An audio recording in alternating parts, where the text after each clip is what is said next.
Okay, picture this. It's late. You're in an old antique toy store. It's completely silent, completely dark. The shopkeeper is about to lock up, but then a sudden cold wind blows through the shop. His eyes shoot up to a high shelf, and they land on this small, furry doll. It's got this strange, mischievous grin. He gets this feeling, like he's being watched. And that's when he hears it. Whispers in a language he has never heard before. This is the Labubu doll, and this is just one of the viral horror stories that are absolutely exploding across the internet right now. And they all boil down to one single terrifying question. Is this doll actually possessed by a demon? And believe me, the stories, they get so much darker.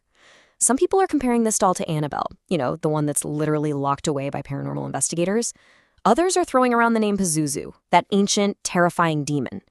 The claim is that if you bring a Labubu doll into your house, you're basically opening a doorway for something sinister. But is any of this even real? To get to the bottom of this, we have to work together. This isn't just a story, it's a global phenomenon. And honestly, we can't crack this case alone. So subscribe right now, become a part of this investigation, and let's figure out what's really going on here. Okay, team, let's do this. Welcome to the official case file on the mysterious and maybe demonic Labubu doll. Our first order of business, we follow the evidence, no matter where it takes us. So when we pull the suspect's file, we find a very, very different origin story. Labubu wasn't born in some haunted crypt. It was created in 2015 by a Hong Kong artist named Kasing Lung.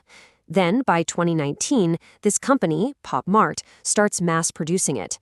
And with their revenue projected to hit nearly $2 billion by 2025, it's pretty clear this is no simple cursed object. There is a massive operation behind this thing. So, how in the world did a quirky little art toy become this global sensation that people think is a demonic vessel? Well, to figure that out, we need to follow the trail of clues and uncover the methods behind all this madness. Our investigation found a really clear pattern, a three-step method to their operation. First, low-cost production. Second, an affordable price so it's easy for anyone to get hooked. But it's that third step, that's the masterstroke, the blind box. See, by hiding which doll you're actually getting, they tap directly into your brain's reward system. It's the not knowing that triggers a hit of dopamine, the chemical of desire. It's a psychological hook, like pulling the lever on a slot machine, and it leaves you craving just one more. And that gambling thrill, it's spiraled into absolute financial mania. With some of these dolls being super rare, a black market just exploded. And get this, a single rare Labubu has sold for as much as 1 crore rupees. That is over $100,000. We're not talking about collecting toys anymore. This is high-stakes speculation. And just as that fire was really starting to catch, celebrity culture came along and just poured gasoline all over it. The K-pop superstar Lisa from Blackpink posted her collection, and then boom, suddenly you see stars like Rihanna and Dua Lipa with them. The internet just went into a total frenzy, and these viral unboxing videos on TikTok turned what was a product into a global obsession. But this firestorm wasn't just good marketing. To really get what's going on, we need to perform an autopsy on the psychology here. We need to dissect the real anatomy of the hype that convinced millions of people they were buying either a status symbol or a demonic curse. And this right here, this brings us to the absolute heart of the case. On one side, you have the accusation, a supernatural demon, but on the other, you have the real motive, a marketing demon. This was never about ancient evil. It's about powerful, modern forces.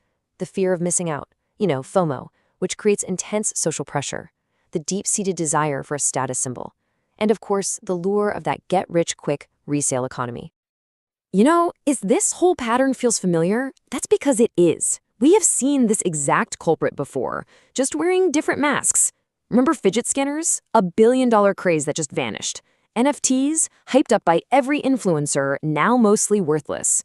Prime drinks, another viral sensation whose sales completely crashed. Labubu is just the latest in a very long line of these marketing-fueled manias. So, we've followed the evidence, we've analyzed the methods, and we've established the motive. Now it is time to connect those final dots and reveal the cold, calculating truth behind the Labubu doll. And here it is, the final mind-blowing twist in our case. The very same country where Pop Mart makes these toys to sell all over the world restricts their sale at home. The Chinese government knows the blind box model is dangerously addictive, so they've literally passed laws to protect their own children under 16 from it. Think about that. They're exporting a psychological trap that they regulate within their own borders. So, is there a demon? Yes, but it is not supernatural. It's a marketing demon, one that's perfectly designed to prey on our attention, our money, and our curiosity.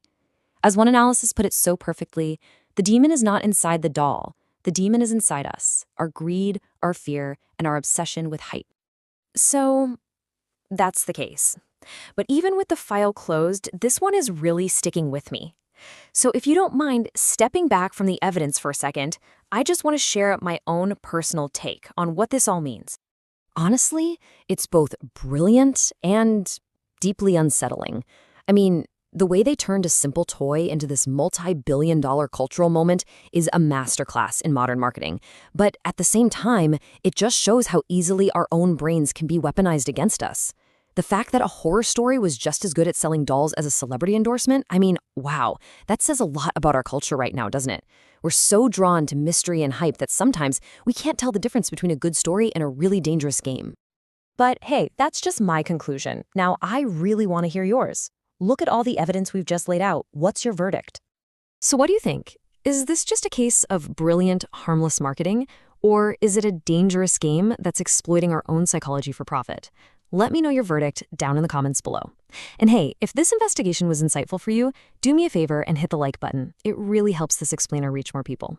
Thank you so much for being part of this community. Seriously, your support is what makes these deep dives possible. And to make sure you don't miss the next case file we crack open together, make sure you're subscribed and you've hit that little notification bell. This world is just full of mysteries, and not all of them are what they seem on the surface. I am so glad we get to solve them together. Until the next case, stay curious and never, ever stop questioning everything.